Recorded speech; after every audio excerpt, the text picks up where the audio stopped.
All right. Good morning, teachers. Good Our, morning. our guest speaker for today is a proud educator who is in the field for over 25 years already, nurturing innovative and development oriented teachers, education managers, and researchers in the field of social science education.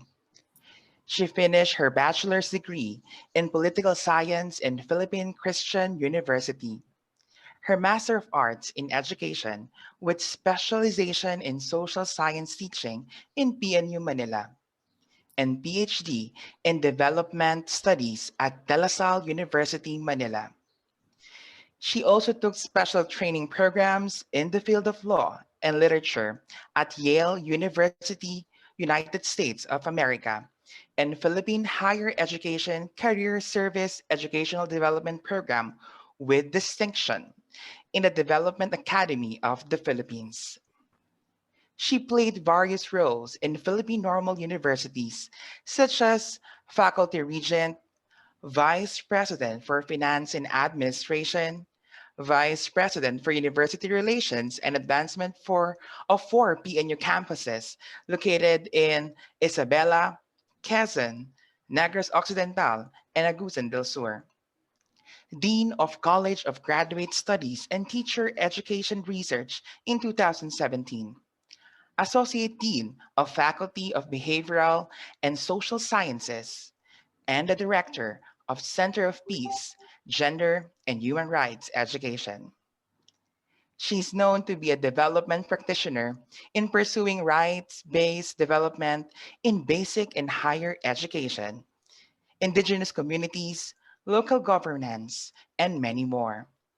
She's also a strategic change management practitioner who had an extensive experience in performing excellence and quality assurance, such as the ACUP Accreditor, PQA Preparer, ISO Internal Auditor, and ASEAN Teacher Education Network Program Quality Assessor.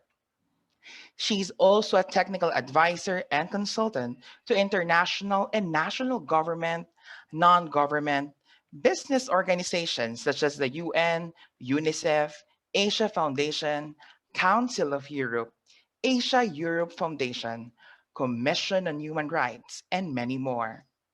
At present, she is a full-time professor at the Philippine Normal University and serving as lead in Level 4 ACUP accreditation and ISO certification. Without further ado, join me with the privilege and honor in welcoming PNU's one of the most outstanding educators, my professor who inspired me to be an educator as well, and our speaker for today, Dr. Felice Yeban. Hello, good morning everyone. Hello, good morning, ma'am. Good morning po. Thank you. Can you Thank hear you. me? Yes. Okay, maraming salamat. I'd like to first greet the president, Attorney Danny Chan. Thank you, sir, for inviting me, and of course, the entire management team of Chiang Kai-shek. This is my first time to be invited by Chiang Kai-shek. Okay, so this is to me it's a memorable day because it's my first time. Okay, my presentation I was asked by Aldrin to discuss about parental involvement. But I'd like to discuss it within the context, within the larger context of what have we learned so far doing remote learning for the past year. I think you are interested in really identifying or even identifying what are the lessons that we gained from a year of implementing remote learning. And then within that context, I'll be discussing parental involvement. So basically, I'll be sharing with you the output of the results of our research. So this is my presentation is really research based. So, okay, see. Okay. Ayan. Okay. Sige. Um, nasa ano ako nasa studio ako. So as a remote as online teacher, kailangan we also have to level up, right?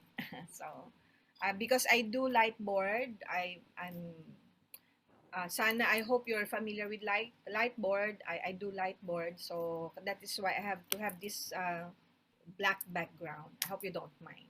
Okay, so my presentation, while it will really eventually focus on parental involvement, but the larger topic is really remote learning. So my presentation has three parts. So I'll share with you the lessons learned from doing 1 year of remote learning, and second, parental involvement, which is actually the topic that was given to me, and third, what lies ahead. Okay, what lies ahead beyond the pandemic? Will this impact? How do we reimagine education beyond the pandemic? So, what have we learned so far? Okay, that's a very important question, because I hope that these lessons will be used by us to improve our second year of implementing remote learning. Okay.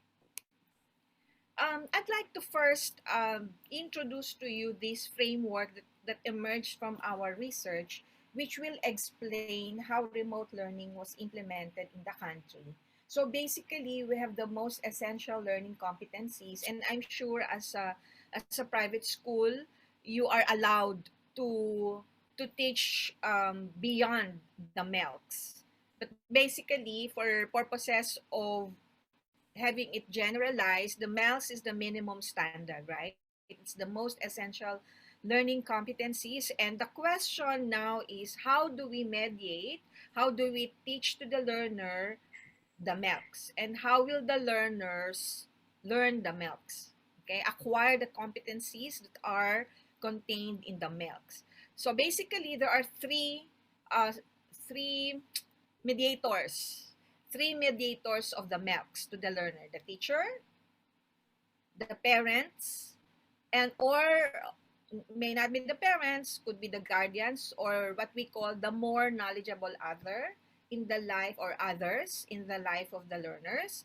And the third is the internet or other learning materials, because in some areas in the country they don't have internet. So printed modules would be or even radio and TV would be the primary mediator of the MELCs. Okay.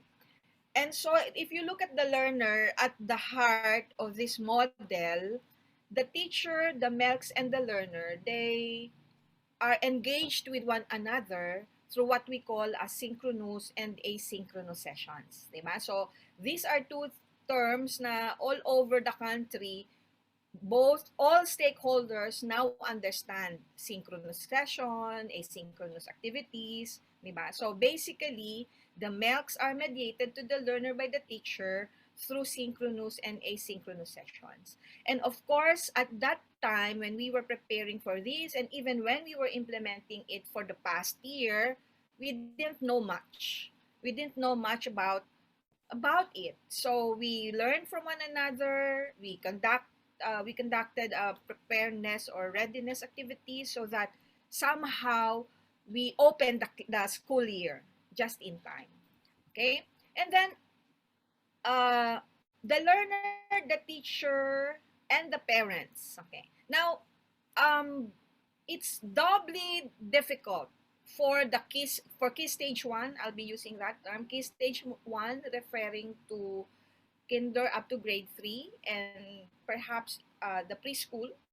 Okay, the preschool, it's doubly difficult for the parents because the students are not yet proficiently literate. They are not yet proficiently literate. And so how do we teach teachers? How do we teach remotely? That is why the role of the parents as the more knowledgeable other would be very, very critical, particularly in key stage 1.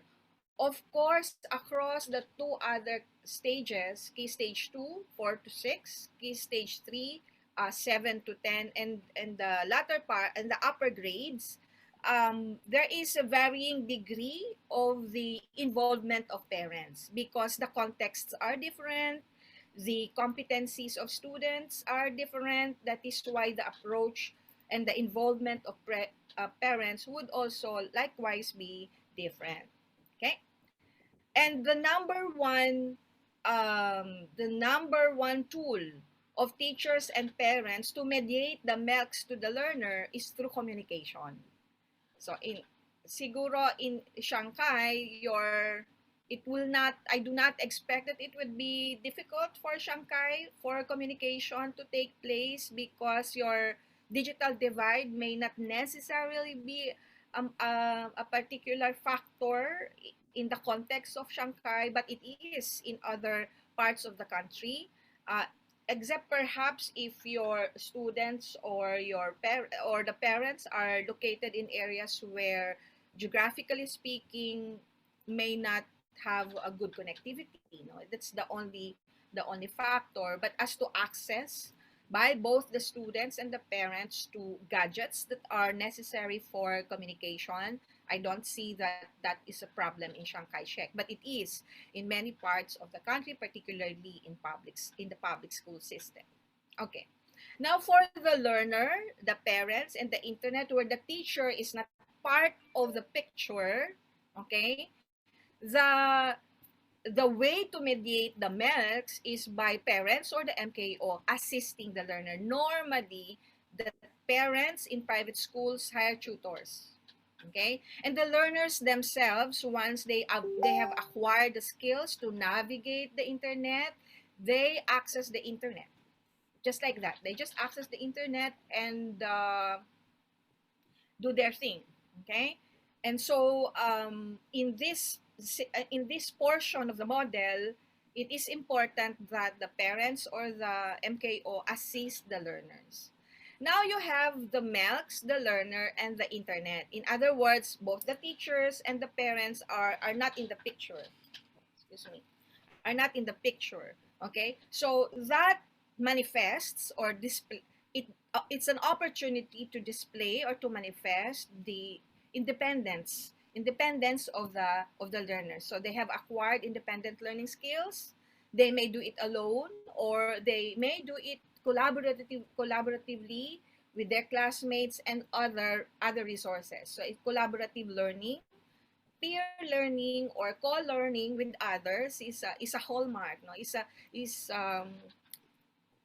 a dimension of this part of the model. And so you have here how you may understand the remote learning experience of the Philippine basic education. Okay, I Hello, would. Dr. Yeban. Yes. Hi, can we reshare the screen po? Just reshare the PowerPoint because as of the moment we are seeing Ah, two videos of you, one delayed and one on time.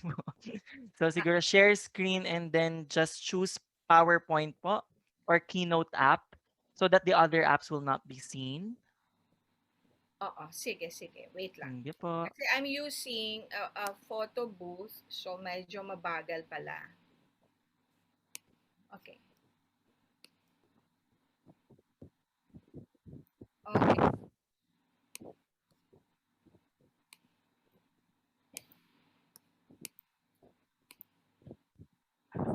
All right. Okay. Sige. So here, pero the first portion okay naman, right? Ngayon lang naman ako Yes po. nag-finish. Okay. Now we have here the metaphor of how we are doing remote learning. The metaphor of how we are doing remote learning. So it cannot be one size fits all because the context for each of the stages, key stages, is different. Okay? So what you have, okay? So the child, the characteristics of children for each key stage are different. So you have for key stage 1 and even preschool, kasi this nga research we did not cover the preschool, that's why it's not included here, but it's also applicable for key stage 1. Preschool is applicable. This one is applicable for the preschool. So for grades 1 to 3, we really, the parents are expected and the teachers are expected to really tend to the okay tend to the sprout and the seedling, di ba? Why they don't have yet the requisite literacy skills to be on their own. We have there are many practices, good practices employed by the teachers to ensure that the kids are able to read at this stage. I've known of teachers who would really make a script for the parents. Kasi your parents may, or the kids may have access to the internet, but because of the inefficiency of our infrastructure in the country, I'm sure that you have experienced lag time, just like what we just had, no? You've experienced yung connectivity being poor, and even the rotation, yung power interruption rotation that we have. Okay? So we may have the gadgets, we may have the tools, but the infrastructure of the country may not be at the level where the remote learning experience would be really, really efficient. Okay? So that is why sometimes kids get frustrated. They lose their momentum because they don't understand what the teachers are saying or what their classmates are saying. And so definitely there has to be a a, a teacher, a teacher. If during the face to face the teachers are in loco parentis, or we are in place of the parents, in remote learning we are in loco magistra or magistra, in place of the teacher. The parents are in place of the teacher. And this is particularly true for key stage 1 because, like I said, as I have emphasized over and over, they don't have yet the requisite skills to have attained a certain degree of independence. So, what other teachers did in order to get around that, that is the nature of key stage 1, is to develop what you call develop scripts. Nag-i-script sila, gumagawa ng script. So that the parents would follow. And so there are schools that instead of teaching the learner, they're teaching the parents. Okay, for this particular stage. But for grades 4 to 6, they have acquired a certain level of proficiency in reading. They are, you may consider as functionally literate at this time. Functionally literate, not unlike key stage 1, basic literacy lang yan, no? Functionally literate. And so the kind of approach is really a certain degree of detachment on the part of the parents. Of course, we have issues with the parents who are very competitive. And so instead of really guiding their kids to answer the asynchronous activities, they're the ones doing the work. And that is not good for the kids, right? But we don't really know. No? I don't know if this is a problem in Shanghai, but I know of private schools and definitely in the public school system where it really is a problem. That's why assessment is a problem, because we do not know if it's the kids, it's the learners who are doing the job and not the parents or their MKO or their tutors. And then so basically that's how we would be approaching remote learning, no? It's like something like this, no? The qualities, the characteristics of the learners are different in each stage. So for key stage 1, they are just a sprout. They don't have the necessary parts of the plants yet, no? To really be on their own. Okay, and then you have seedling, young plant, and full grown. And so what is the role of the parent? Basic care. For key stage 1, for key stage 2, it's really transplanting, giving the kids the opportunity to be on their own, pruning and pest control. The teacher gardener's assistant, pruning monitoring. Okay, but I will be discussing this more in detail in the succeeding slides. No, so what I'm saying, what we can get from this is that different approach for different key stage. What have we learned so far? Okay, there is a debate on learning loss. According to international metrics, definitely it is expected that there will be learning loss. In fact, the fact that the Department of Education has reduced the learning competencies by 60%, so we already lost the 60%, right? So na-reduce na lang sa 40. But we don't know if the remaining 40%, which is really the MELCs, the 40% is acquired by the students. But despite the phenomenon of learning loss, the expected learning loss due to the pandemic and due to the emergency nature of remote learning, the teachers are very, very creative. So the students gained experience. Kasi we designed a lot of performance tasks, and this is one of the, I don't know if it is happening in Shanghai, but one of the complaints of the parents is the many performance tasks that the students have to perform, and the parents are in a way um, disturbed by it because they have to be the role of the MKO. They have to guide. And instead of guiding, some of the parents think that better to just do the things by themselves or for themselves or by them. They do the actually no they do the work instead of the students. So number one, that's a learning, that's a lesson in the remote learning. Learning loss, yes, but there is experience gain. Ito. This is the product of our research. We were able to identify six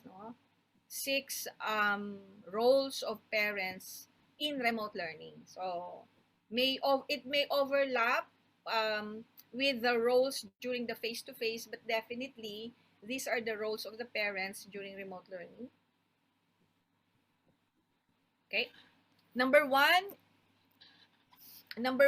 is the role of the more knowledgeable other. Okay, that's the role of the parent to be the tutor.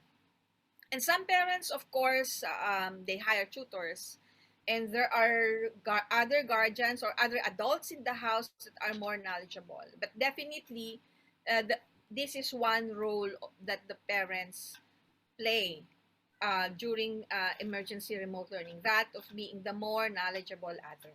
Okay. Second is that of being the behavior manager. So why being the behavior manager?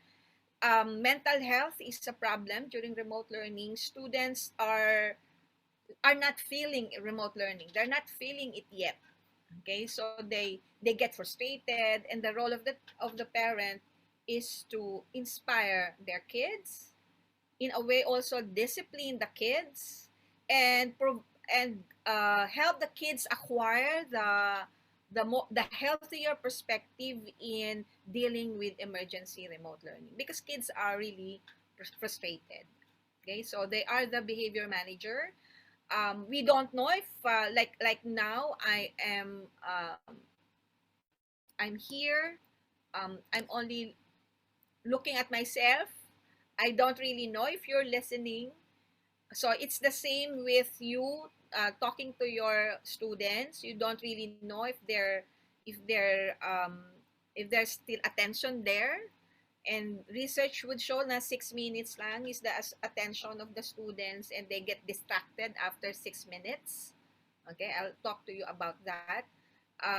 So that is why you need to have some inside the home of the student, somebody, an adult, and hopefully it's the parent, but it may not necessarily always be the parent. So to be the behavior manager. Okay. Third is the task manager or the overseer. I would discuss these together with time manager. The parent must set, one role of the parent is to set routines. If there's no routine, it's gonna work. It's not going to work. It's not gonna work. Okay? So number one role of the parent is to set the routines for the students, because in remote learning, we have multiple roles. Even the students have multiple roles. They have to take care of their younger siblings, okay? They have to do the household work, and they have to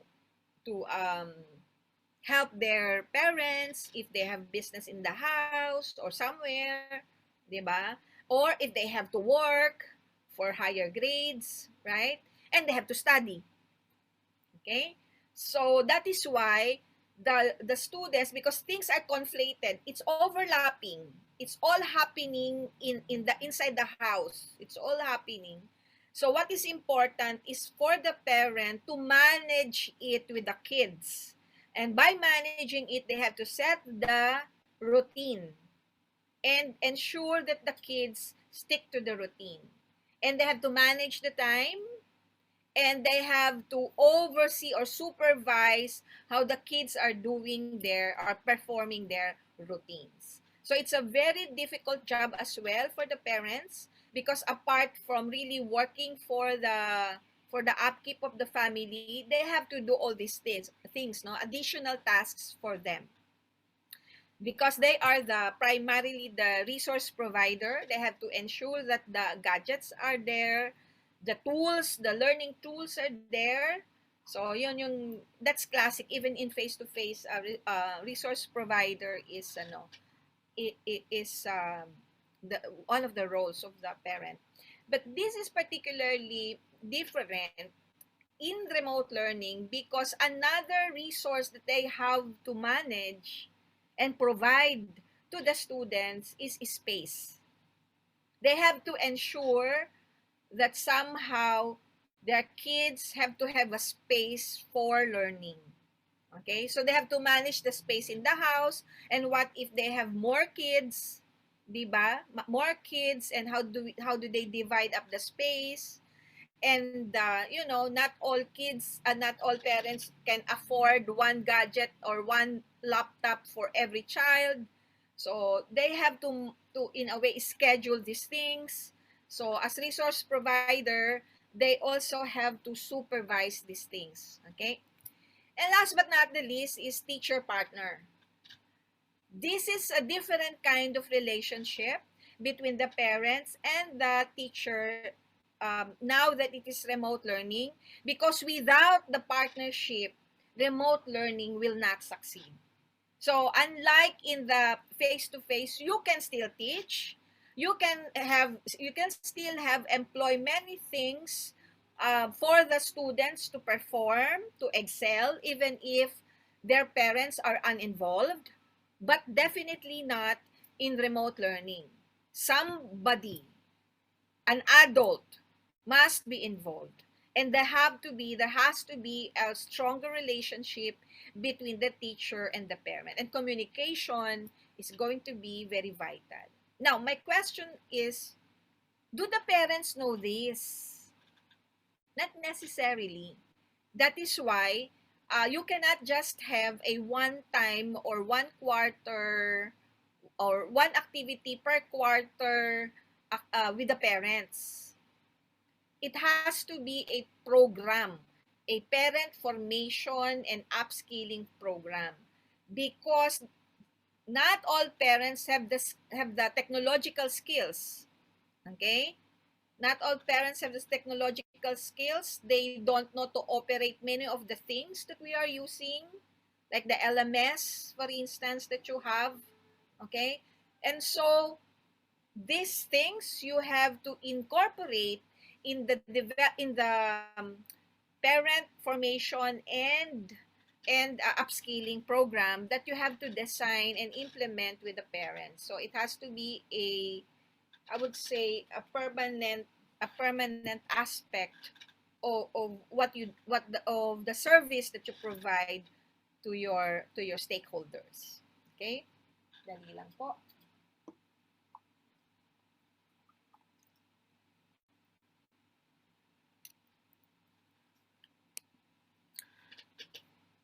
there are factors affecting parental involvement. According to Hoover, Dempsey, and Sandler, there are three things that we have to remember, okay, for in designing a parent involvement program. Number one, the parents' understanding of of their role in the child's life.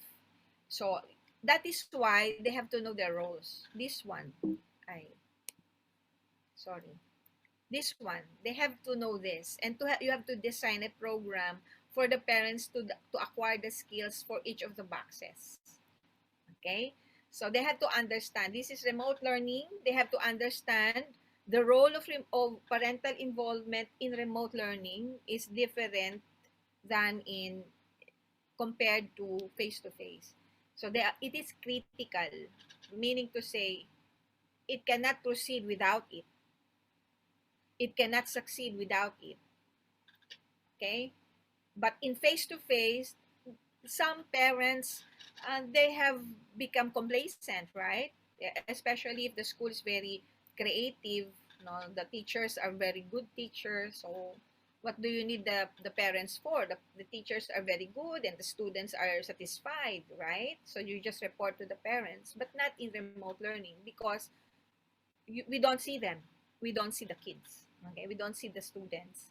That is why the earlier the parents recognize that and accept that, the better for the kids. Second, the parent's sense of efficacy for helping their child succeed in school. What is the sense of efficacy? Like I said, what the number one role of the teacher, of the parent rather, is that of being a more knowledgeable other.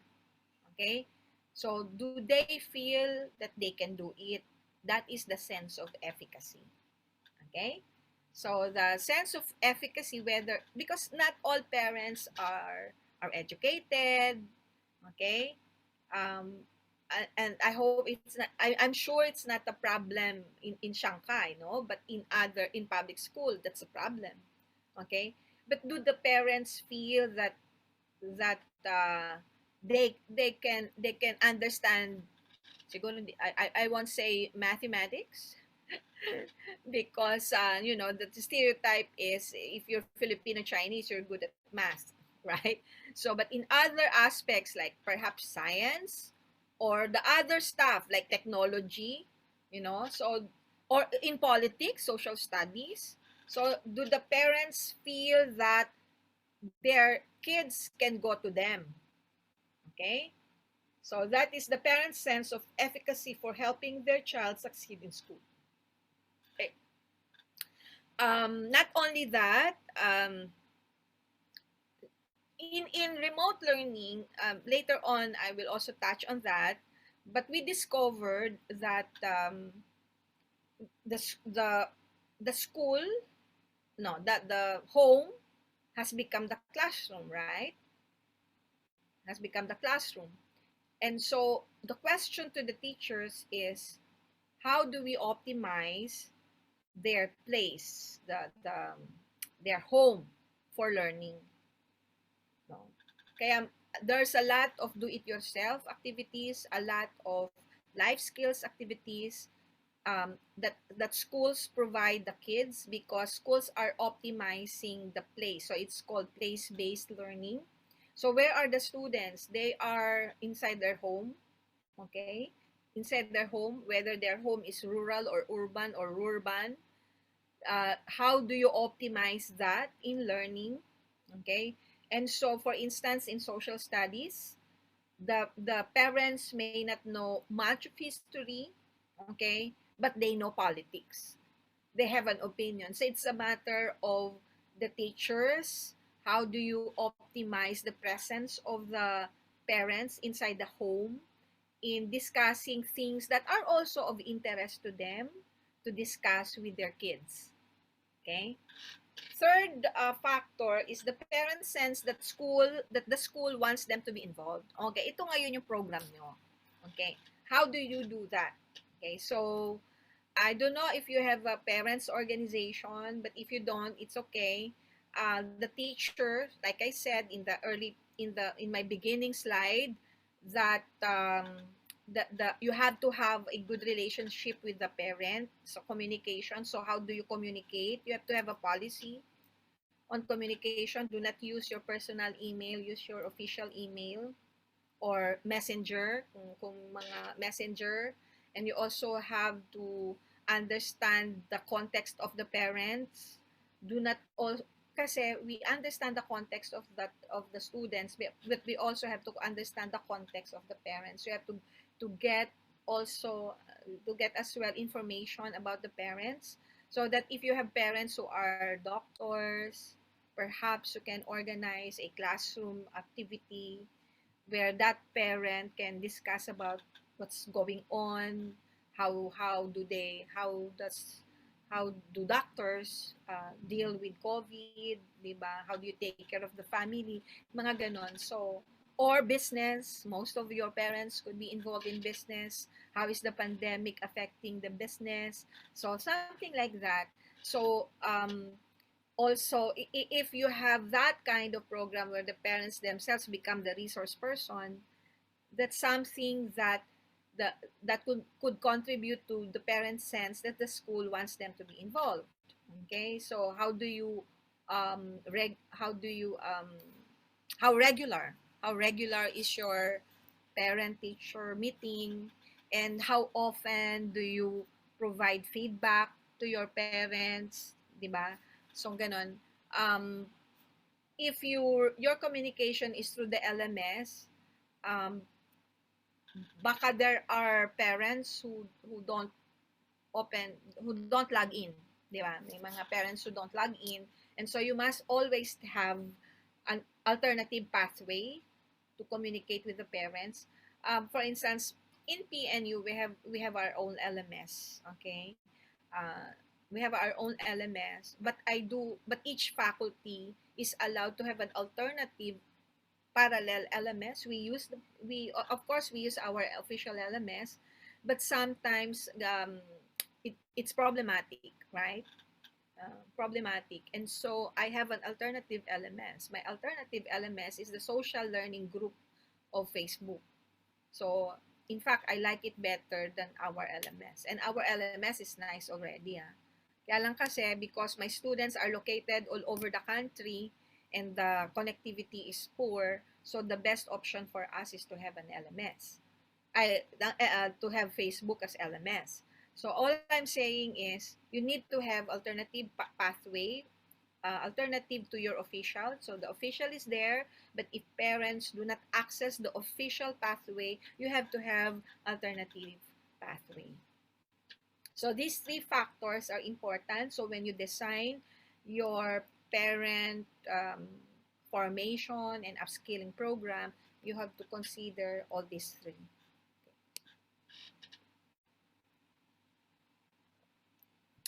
In this pandemic, we also recognize that it takes a village to educate a child.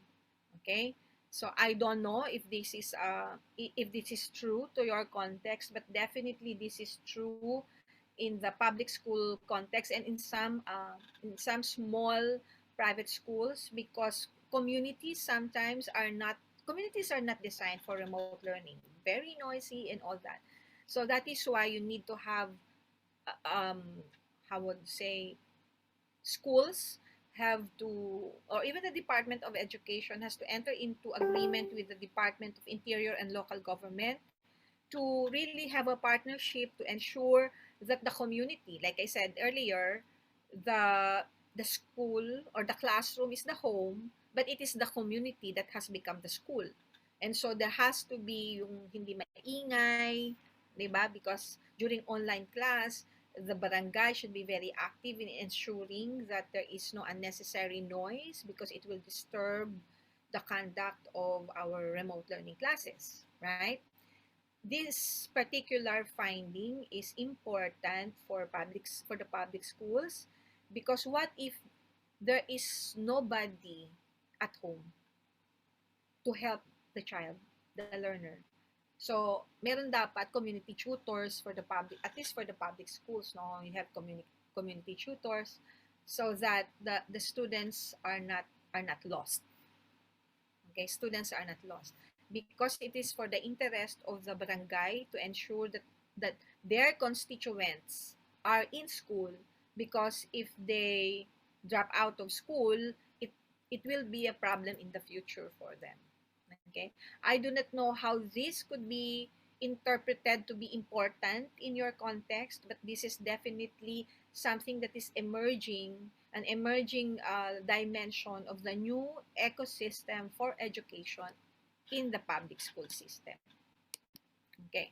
Now, we have to also recognize, and the parents will have to recognize, that for remote learning to succeed, apart from parental involvement, independent learning is essential. So, remote learning is about student agency. Students taking control of what they will learn and how they will learn it. Our study, our research found out that for upper grade levels, students tend to do their work, their homework in the evening. So in the evening sila. And at saka madaling araw, it's like more night, no? Morning and night.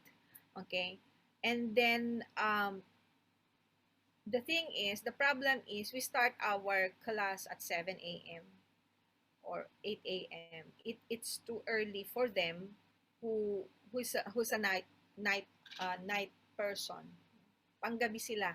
Panggabi sila nag-iisip. That's why I suggested to the Department of Education that for the upper grade, siguro yung grade 9 to senior high school, ang klase nila ay mag-start ng 9 a.m. Otherwise, they will just turn on they will just log in but turn off their microphone and their video, their camera. But they're not there.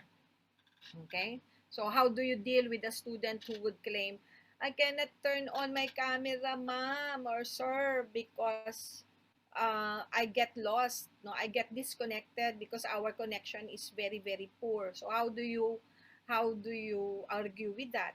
You can't. You just accept it, right? So that is why there are many things that we cannot control in remote learning. There are many things. We don't know their nonverbal cues. That's why very difficult to even grade them.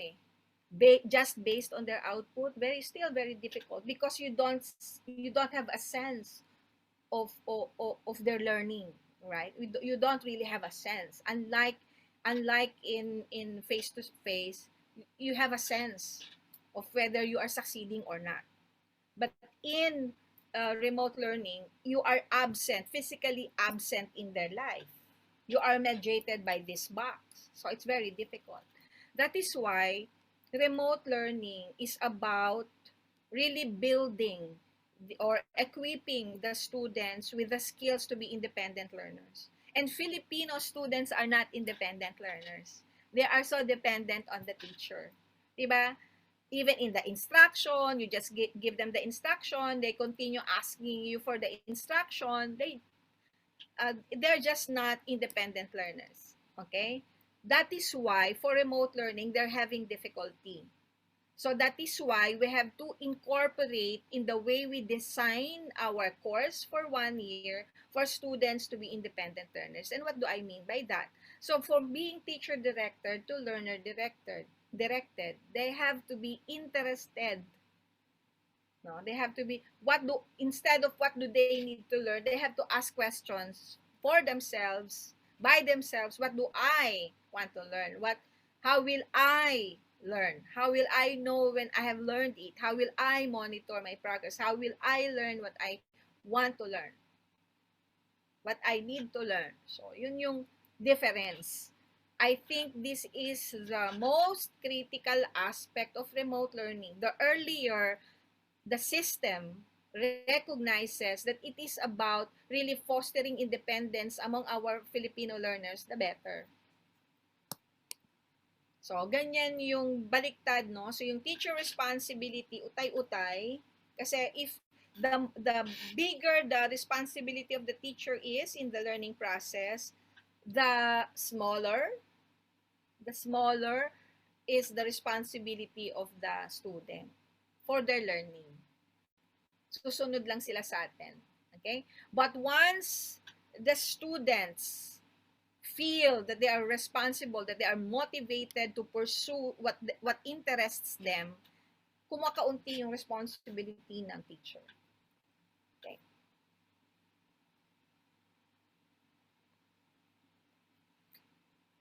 And parents also must understand. That's why when I was thinking about when I was developing my presentation to you, I was thinking, I don't think the parents I don't think my presentation is just focused on parental involvement.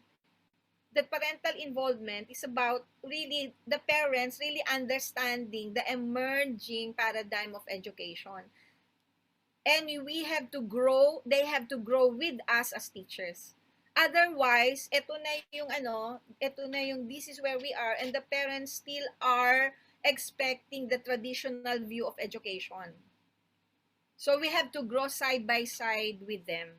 And they have to understand that this is now the emerging paradigm of education. Otherwise, the parents would start asking you, oh, di, bawasan na ang teacher ng ng sweldo kasi na pala, wala na kayong trabaho. No? Unless they understand this and why it has to be like this, hindi magtatagumpay, mag-aaway lang, laging magko-complain. Okay? And I have given I have a separate presentation for another school. So mukha namang nagwo-work yung ganon, no? That what you know, the parents should also know. Because eventually it's them who will decide on the education of their kids. Okay? So there are different types of students: dependent, interested, involved, and self-directed. And there has to be different kinds of teachers for a suitable or appropriate for that kind of students. So kapag dependent, so we are the authority. For students who are dependent, we are either the authority or the coach. Those who are students who are interested, our work is to guide and motivate. Those who are involved, we facilitate. So there has to be different activities addressing different types of students or even different levels of independence. I had a colleague, no, I had a colleague whose child was failing social studies. Basta he's so bored with world history, and so he's like stopped reading about world history. And so my colleague approached me one day and sought for my advice. How would she talk to the teacher, and how would she talk to her child? I asked her, okay, what is your child interested in? So she said her child is interested in fashion, and he plans to be a fashion designer someday. Okay, if that is the interest of the child, then talk to the teacher to give the child activities on understanding the history of fashion, the evolution of fashion, and the socio-cultural political context of fashion. Alam nyo, that's what the mother did. And, true enough, the teacher was so flexible. Parang she right away understood what it meant. Because you see, when you teach world history, parang it's always about the political evolution. As if you will understand world history only from the point of view of the evolution of the government and the change of government and the political system. No. You can understand world history from different points of view, and it could be from the point of view of the evolution of food, okay, and the evolution of fashion. And that way, the students will appreciate history more. So because it's alive, it's something that is interesting. It explains their questions now. They have certain questions now. They are interested in a lot of things now. And how do you use history to explain now? Okay, so that's what happened. Okay. these are the learner skills that are necessary for them to succeed in emergency remote learning. And these are the skills that parents must cultivate as well in their kids, as well as you as teachers. Number one, note taking. There is a revival of note taking. During face to face, what the students would do is just take a screenshot or just take a picture, right? Ng mga nasa board. And that's it. Okay. So now it's different because, or at least in the public school, maybe in some private schools, I don't know in your context. This may not be true in your context, no. Note taking kasi students complain about their memory being depleted if they just screenshot everything, right? Because they search the internet, they screenshot. So what they do, they take notes. Okay, they take notes. So and there is a brain-based, a brain science behind it. We learn better when we write. We remember things we write. Okay, we remember we have no. What I'm saying is we're good at, or we remember better the things that we write. Okay, kaya ako I have my notebook with me kasi mas natatandaan ko nga. So, it's something that we can teach the students. I remember in social studies, it's one of the study skills eh. But I don't know now kung tinuturo pa yung note-taking as a study skill. Like mga drawing, no? You know, it's a skill that you also have to teach the students now. Kasi yung mga drawing, how they will put in a schema what they are learning, it's a skill that is necessary now in remote learning. Because when the students navigate the internet, kahit kayo, di ba, it's very confusing because there are so many information and knowledge. There's a lot of knowledge afforded to us by the internet. It's so confusing. And so what we do is we need the note-taking skills to somehow draw what we find interesting and see how they are connected. That's a note-taking skill that is necessary now. Okay? Second is routine. A successful student in ERL is someone who has routine. Yung may routine, yung alam niya gagawin niya sa every section of the day. Okay? And someone who knows time management. Okay? And task shifting. Yung someone who is able to take on tasks, shift their attention to different tasks. Okay? So that's a skill. Okay? And then intrinsic motivation. Okay? Hindi na po pwede ang one for all for one and one size fits all, which is the system that we have pre-pandemic. In the pandemic and eventually in post-pandemic, it's going to be an anywhere, anytime education, customized and highly personalized. In the pre-pandemic education, it is an educational system that was established to support industrial revolution. Kaya it is one size fits all, but not now, where there's a personalized or a personal tool that you have, okay, and you can access about anything through the internet, okay, and di lang you can access also some people, human beings, resources, experts, di ba? Your students can access an anthropologist if you're in the social sciences, can actually talk to a katutubo, to an indigenous person that is not mediated by you, who can actually talk to kung ang parent nila is a business partner of a tycoon. Wow! Your student can easily, or a ninong or a ninang niya is someone who is good at business, can access. Okay? So intrinsic motivation, finding the intrinsic motivation of students, guiding them to really discover what they really want, what they are interested in, is a critical factor as a critical skill in remote learning for students. Okay? So gone are the days where we motivate them with grades. So external and extrinsic motivation yan. Competition yan. But here, collaborative learning is the way to go. Okay? Kasi intrinsically motivated, so students who have shared or common interests, they can be one group and they help each other out. And resilience is parang fall 7, rise 8. Pag pumalpak, go. And I think in every aspect of life, resilience is key.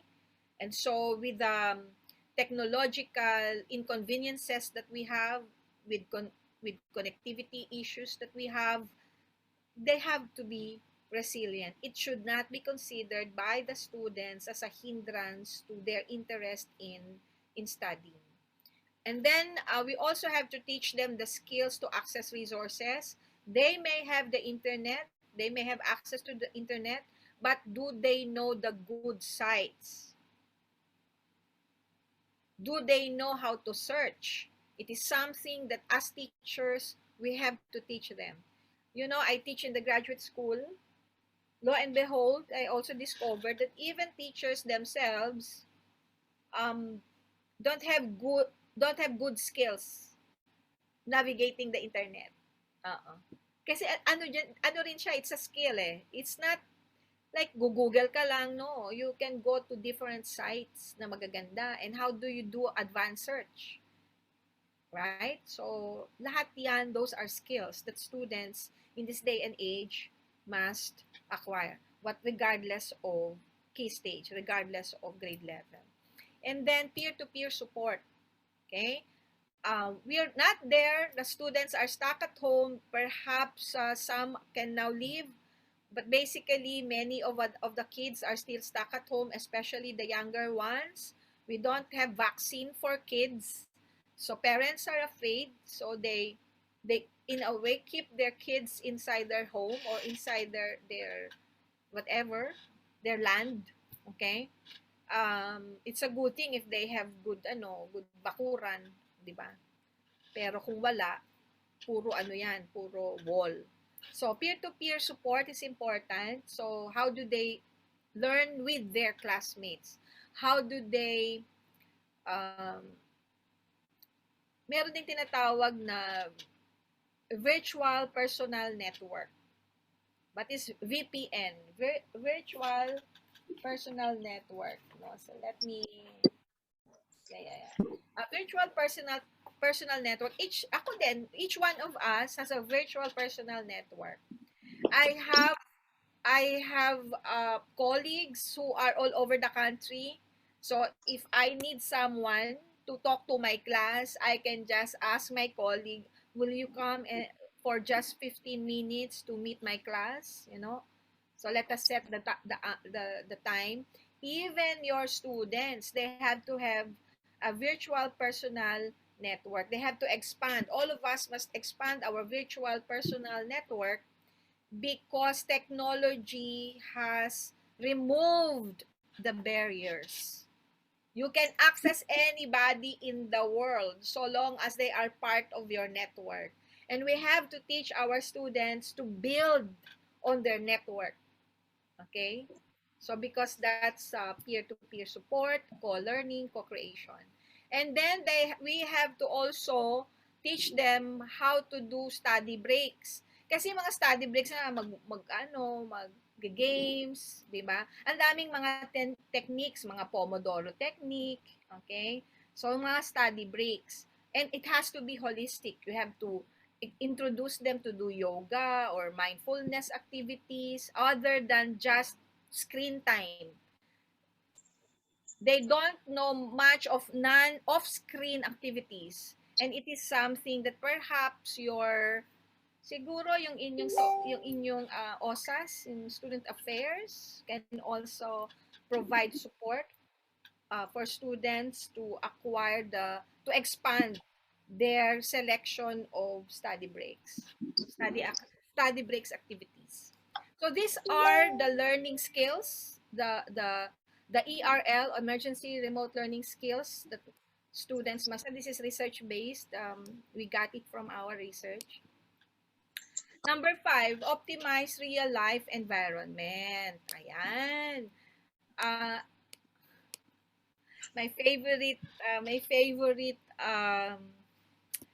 explanation to this or joke is about why do you have to teach Tiglat-Pileser or Nebuchadnezzar or the Hanging Gardens and all the Parsians, all the empires that have gone that have come and gone. Okay? Why? So there are, if what you're teaching is something that can be Googled, why do we have to compete with Google? Right? So school knowledge is like that, information. Sometimes they arrive to the kids, they are, I mean, perceived by the kids as meaningless. Okay? I'm a social studies teacher, so in social studies, kids are bored because we we dump a lot of information that they are not interested in. So it's really a matter of approaching social studies. So we have an opportunity here in remote learning. Teachers have started to question the curriculum and they have started to optimize the Walang tinanggal. learning experience of the Walang students tinanggal. inside their home, Wala. inside their farm. Okay? Inside their Walang home, tinanggal. inside their farm, or inside their neighborhood. Okay? So it's more of a place-based learning now. So, real life situation, even yung science, you optimize science, you teach chemistry by organizing or designing cooking class because cooking and chemistry, they are intertwined. Okay? So, what is being demanded now by emergency remote learning is the idea that we have to look for knowledge that is applicable, that students can readily use inside their home, inside their farm. Okay? And that is why also we need to have expanded virtual personal network so that the experiences of many people are something that contribute to your growth academically, to your academic growth and to your experience. And these experiences will also expand. Their experiences will also expand the experiences and understanding of our students. So we need to optimize real life environment. This is gonna happen. I know that DepEd is reviewing the syllabus. Okay. We cannot entirely migrate face-to-face practices to remote learning. We have to make or help the parents understand this because their idea of education is how they were taught, and that is face-to-face. And so some of the things that you do in the classroom may not be understood by the parents. That is why, like I said, what you know, the parents should also know. Okay, you have to communicate everything to them and help them understand. Now, these are the three things that teachers may employ: pedagogy, andragogy, and utagogy. Utagogy is most appropriate for remote learning because utagogy is how do you help students become independent learner. Pedagogy is how do you teach the subject? How do you teach the concept? So the emphasis is on the teaching part. That's pedagogy. That is why the learner is dependent. That is why pedagogy as teachers sa inyong mga demonstration teaching in the past, how do you teach it? How do you design the concept in such a way that it is easily understood, right? That's how we think. That's pedagogy. Okay. Andragogy as a word, it evolved or it surfaced for adult learners. Okay? Pero yung andragogy as utilized by the teacher is more of asking reflection questions, optimizing the prior knowledge of students, and help students think about what they are thinking. That's andragogical, di ba? Helping your providing opportunities for your students to think about what they are thinking is andragogical. Okay? But Utagogy is really designing your entire course such that you infuse or embed in your design independent learning activities for the students, and you help them acquire the skills for them to eventually become independent learners. That is Utagogy. And this is something that is not yet very much evolved in the Philippines because it's only during remote learning, during the pandemic, that we have implemented online learning at this scale.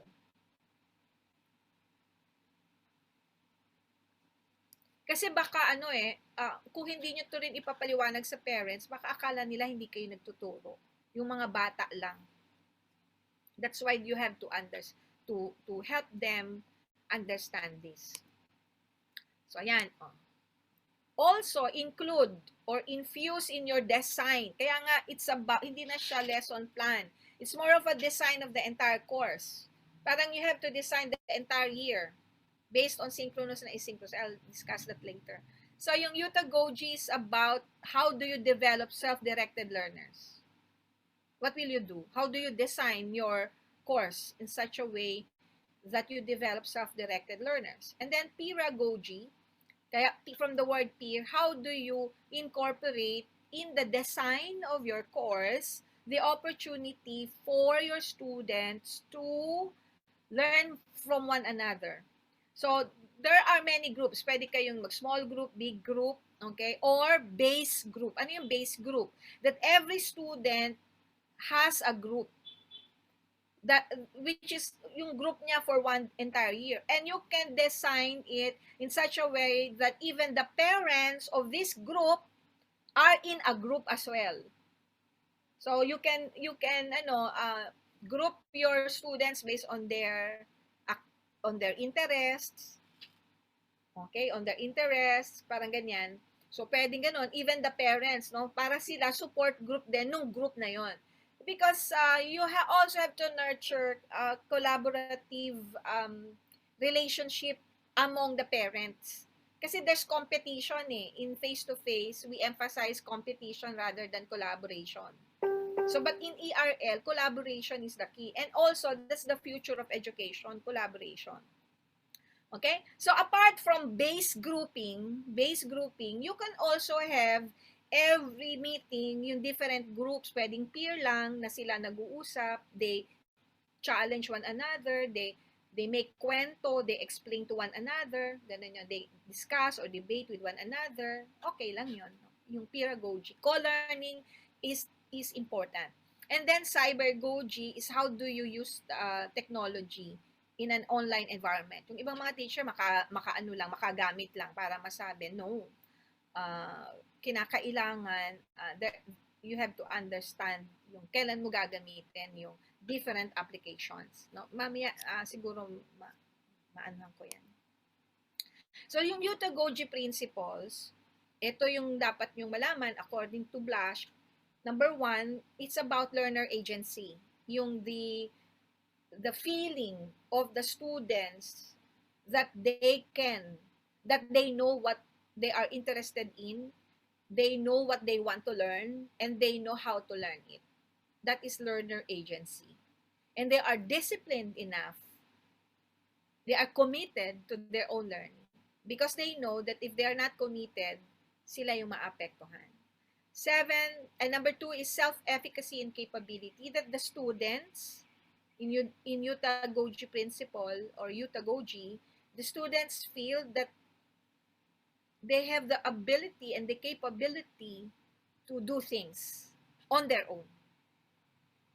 And third, reflection and metacognition, your design, the learning design must have a lot of reflection and metacognition, thinking about their thinking, reflecting on their action, reflecting on their thinking. That is metacognition. Okay, the why of their thinking, why they are thinking, what they are thinking, that's metacognition. And also, Utagogy is nonlinear principles. In pedagogy kasi, what we do is yung logical sequencing of the content.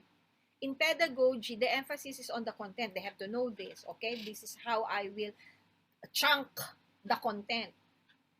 And we chunk it logically so that they can easily remember. That is pedagogical. But utagogy is nonlinear.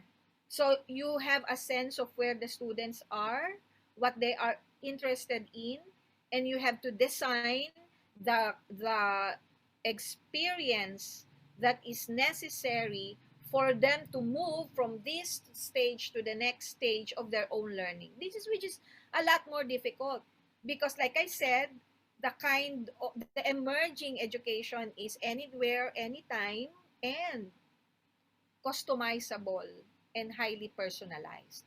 That's the kind of education that we have. Okay? Hindi katulad kasi nung education, the kind of education that is emerging, but what we have right now is the kind of education that was designed during the Industrial Revolution na ano kaya same year, same age, eto pare-pareho ng natututunan and so on and so forth. Kasi parang factory setup. Okay? And then, ang applicability, you have to identify whether this particular knowledge that you are targeting is need to know or nice to know. And then, if it is need to know, can they use it? Kasi there are a lot of knowledge that we teach our students, they don't know how to use it. For instance, okay, di ba? When you teach chemistry, siguro I'm sure iba na yung teaching of chemistry now compared to how chemistry was taught during our time. All I remember about chemistry was memorizing the periodic table and computing the equation, and it has to be balanced. Until now, I'm about to retire in a few years. I still don't know what's the use of that. Okay? Another is like trigonometry.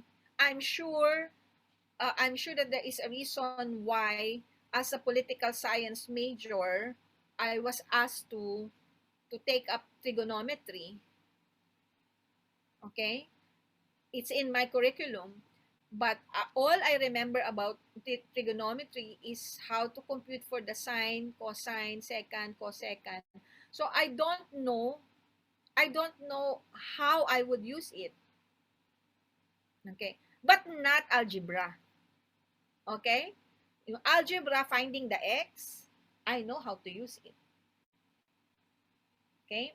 So, applicability is important. And even if you use brain science, you tend to remember something that you do not apply. You tend to forget something that you do not apply. And you tend to remember something that you use. Okay? So, many things that we used to know because we do not use them, we have already forgotten. And so, when we teach our students now, we also have to ask the question, what will be the use of this knowledge to my students? Okay? In social studies, there are many things that we have to start to question. We have to start questioning. Okay? 6 is positive learning values. Unfortunately, many students do not like emergency remote learning because kasi it's a hit and miss. Our pedagogy or our utagogy is not yet at the level where they will appreciate it. That is why we have to learn from the findings of research. So, what is important is for our students to appreciate learning, that they fall in love with learning. Okay? ang ginawa ng mga teacher, I'm not saying kayo yon, but ang ginawa ng mga teacher, many teachers, tinambakan nila ng trabaho ang mga bata. So in return, the students hate asynchronous activities. Ayaw nila ng asynchronous. And they also do not appreciate synchronous kasi nga because of connectivity issues. You see? Okay? So that's the problem. Eto. Ang ano din, ang seventh lesson natin, yung holistic and backward design. You know, I discovered that we don't have, I don't know if you have it, we don't have a complete set of lessons from first grading to fourth grading. So we need to design our LMS such that nakalabas na lahat yon. Kasi nga backward design eh. We have to design the learning experience. Ang nangyayari, what the teacher did pala is, for instance, they're not satisfied with the synchronous class. So what they did, pinagawa nila ng mga sangkatutak na asynchronous yung mga bata. So hindi designed yung asynchronous. We have to design the asynchronous because the asynchronous is more important than the synchronous. The synchronous has a different role. The initial approach of the teachers when it comes to synchronous is to really use it as something that is parallel to the face-to-face. No, hindi pala ganon. Yun ang emerging practice ay ganyan, pero hindi pala dapat ganyan. Iba pala dapat ang synchronous. Ang synchronous ay para siyang flip classroom. Yung asynchronous dapat binasa na, napanood na ng mga bata, nagawa na nila so that when synchronous time comes, naka-flip yung classroom mo. It's about really discussing it with the students, really yung metacognition, yung kakalikutin mo yung utak ng mga bata, yun pala ang role ng synchronous. Kaya lang, marami sa ating mga guro, ang synchronous is treated as an opportunity na makapag-lecture, which should not be. Because kung magle-lecture ka, gawin mo na lang siyang asynchronous, i-lecture mo na para mabalik-balikan ng mga bata. What the synchronous is kumustahan, critical thinking, reflection session, and even mga games. And pwede rin ng assessment to a certain degree. Okay? Tapos, ang ginawa ng ibang school, ang dami nilang time for synchronous. Kaya yung mga bata nakababad, which should not be the case. Even the parents, at the start of the emergency remote learning, the parents wanted for the kids to be online most of the time, which is not good. No? There is only a maximum number of screen time.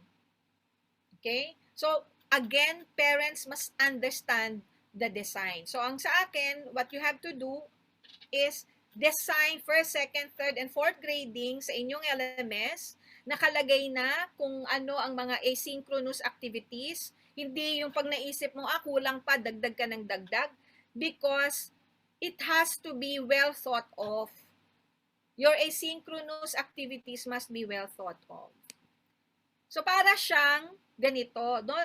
Identify first your learning outcomes. What are your learning outcomes? And in other words, what can they do after your subject?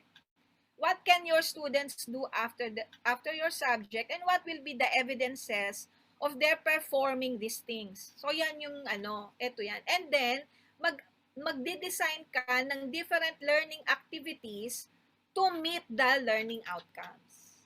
So, ise-set mo muna, ito ang pupuntahan nyo.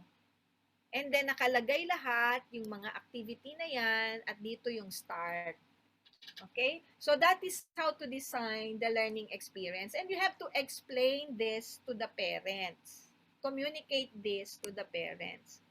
So, for social studies, ng mga nandito, these are some of the activities and strategies, or I think more of activities and strategies employed by social studies teachers. Mahilig si social studies teacher sa reflection, essay, journal, and diary. But mind you, you cannot always do this. Hindi palagi na every lesson or madalas. So you can have a journal, it's okay, or a diary, pero wag laging nagre-reflection essay yung mga bata, they hate it. So dapat there has to be novelty na that your class does not become predictable. Okay? What is important as well is you have art of questioning. In synchronous session, art of questioning will be very, very critical. So the more interesting your questions are, the better. And they can chat. Pwedeng ikaw nagtatanong and they can chat. And there are many strategies. You can call, pwede ka maggamit ng roulette, di ba? Pwede kayong spin a wheel, okay? Pwede ka magkaroon ng incentives. You can gamify these things, worksheets, and nakita nyo naman no? So, ito yung mga pwede yung gamitin. Okay, ito yung aking suggestion for framework for synchronous session. Okay, this is based on different learning theories na ginagamit na ngayon sa draw out namin from our research. Is number 1, your synchronous session must start with retrieval learning. Kasi di ba nag-asynchronous sila? So that you encourage them to read before coming to class, to watch the videos before coming to class, to do the tasks before coming to class, conduct a retrieval learning through games. Mag-gamify ka. Okay? Next is, this after ng retrieval learning mo, mag-peer or collaborative learning ka. Design mga breakout session rooms for the kids, for the students, where they will meet different classmates for a session because they can share, no? So that yung communication skills din nila ay, at saka to have an intimate group in the learning, yung breakout sessions, like in Zoom, very, very important to the students because they get to know their classmates. And they get to be, in a way, it fosters intimacy among the classmates, among the kids. Third is metacognitive learning. So, pag dumating na after na ng session nila, kailangan may metacognitive learning ka. Your job as a teacher is to ask questions to help them think about what they are thinking about the lesson and why they are thinking that about the lesson. And then your job as a teacher is yung schematic learning. Ikaw yung magdo-drawing, ikaw yung taga-drawing. After discussion ng mga bata, after yung discussion ng lessons nyo, ilalagay mo siya sa isang schema so that they remember it. So the different parts of the lesson, different ideas that surface from the discussion, ikaw yung mag-ilagay mo siya sa isang hulmahan so that na-focus mo yung mga bata. So in other words, do not teach something that can be Googled. I-design mo siya. Either you design it through yung retrieval learning through games or dun sa mga sessions mo na. Yung mga videos mo na through the asynchronous sessions. But for the synchronous session, hindi dapat nag-google ito. So ito yung mga insights mo na, you are helping them, ito yung gusto mong i-emphasize, matutunan ng mga bata. It's the purpose of the lesson. Clear sa'yo dapat ang purpose of the lesson. And then you do assessment. And mind you, each one of these dapat 6 minutes lang. Ang sabi ngayon ng research, ang attention ng mga bata ay up to 6 minutes lang. So you cannot upload or include in your asynchronous activities yung mga video na more than 6 minutes. So yung mga batang yung lower grades, 2 minutes lang, yung key stage 1. Ang 2 to 3 minutes, yung key stage 2, 3 to 5 minutes, yung key stage 3, 5 to 7 minutes. Yun lang. So, ito, kung magsi 6 minutes ka each, so you have 30 minutes in between yung mga lag na yon, no? So, ganun, ang synchronous session kasi ngayon, akala ng mga teacher kung ano na, sige na. So, ito, nilalagyan natin ng framework, and you can test this model. No, tinetest namin ito kasalukuyan ng aking mga estudyante. So ito naman, yung model na to was evolved through our research of ERL experiences. So we are now in the stage where we are experimenting on the implementation of this framework. Now, teacher roles. Okay. You have to help your parents understand you have other roles as a teacher in emergency remote learning kasi they don't understand your work. Diba? They don't understand your work. They think na dahil you're working from home, you're not doing anything except the 1 hour or 40 minutes of remote of synchronous class. No. You have to explain to your parents that you have this job. You design the learning experience. You think about it and you spend time really yung designing the entire year. That's a lot of work. So because we already implemented it this year, then go back to your LMS, go back to how you implemented it and improve it, no, based on the responses of the students. Second, content curator. You do a lot of content curating kasi there are many materials available in the internet and you put them in your design. And then if you cannot find, then you create the content yourself. When you do videos, halimbawa, you video yourself, ang mas gusto ng mga bata ay informal rather than yung very formal na mga videos. So what I do is I live stream my Zoom to my LMS. And then students who cannot come, who cannot attend, they just watch it. So yung lahat ng mannerisms ko, lahat ng mga sagot, nakikita din ng mga kaklase nila. Okay? And then you're the calibrator because you've designed it for 1 whole year and some of the activities do not work, then you calibrate.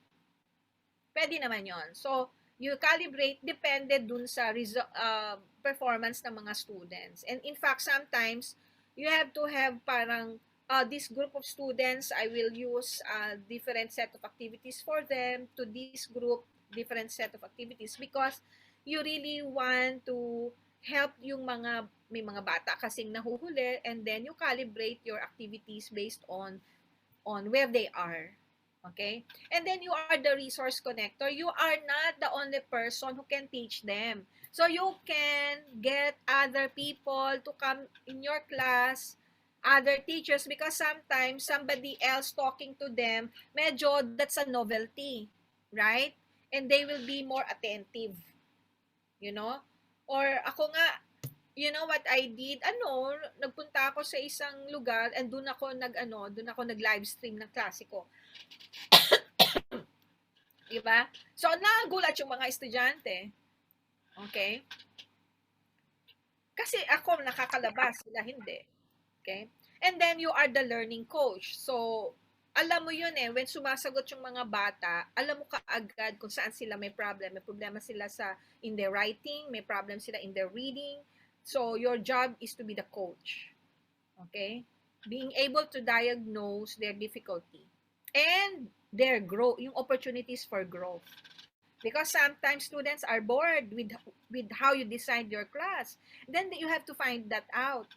So, look for their interest. That's what a coach does. So, all these are very difficult job for the teacher. Kaya nga in ERL, it's like 24/7 work for us Kaya ang daming teacher burnout. There's really teacher burnout is on the rise because of the amount of work that we do, not only the amount of work that we do, but the diversity of roles that we have to play. Okay. So, let me now share with you what will the post-pandemic education look like, and I hope that it will give you some ideas on how you may prepare for what is to come, no? I do not think that we will go back to pre-pandemic.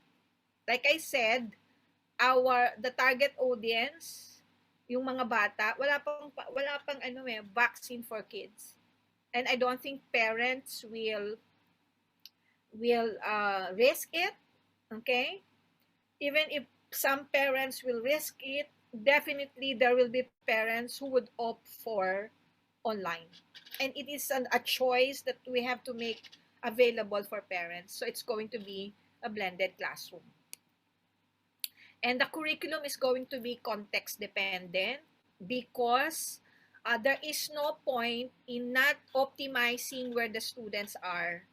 And knowledge is always context dependent. Kaya nga, there is always this mismatch between what the school teaches or what schools teach and what the industry need, because our curriculum is so structured and so static, hindi siya dynamic to accommodate yung nangyayari na.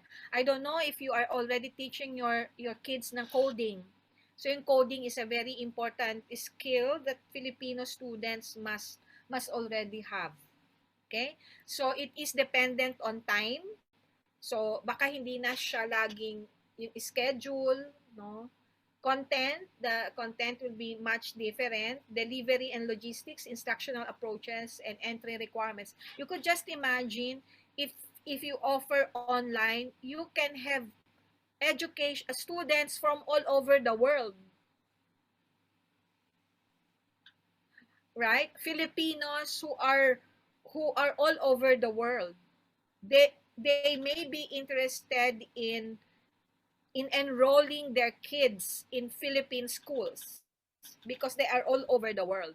And so that is quite a challenge to that will be a challenge to teachers because you have to also understand the context where the students are, right? Kaya nga this is an exciting possibility. So one size fits all approach will be dead. It will be about experience rich education, skills driven, something that they can make with their hands, that they know some practical things. For instance, in social studies, we have to start teaching them how to use the GIS, the Geographic Information System. Okay? It will be innovation oriented, that students are able to create something. Okay? And it is also about reflective practice, reflecting on their life, on their realities, how they can improve it. And there is always going to be an alignment. There has to be an alignment between school, life, and work. It cannot be that we are teaching this and work is expecting students to have other skills and they don't match. Okay? So that's and I think you can optimize the parents of Chiang Kai-shek because I suppose they are into business and they are professional. They are professionals. They have their own professions, I suppose. They have their own business. And you could just imagine all these experiences of the parents are sources for you to optimize, for the kids to grow and to acquire these experiences, otherwise not available during remote learning. Okay? So with that, marami pong salamat, I suppose. And that's it. Thank you very much, Dr. Yeban.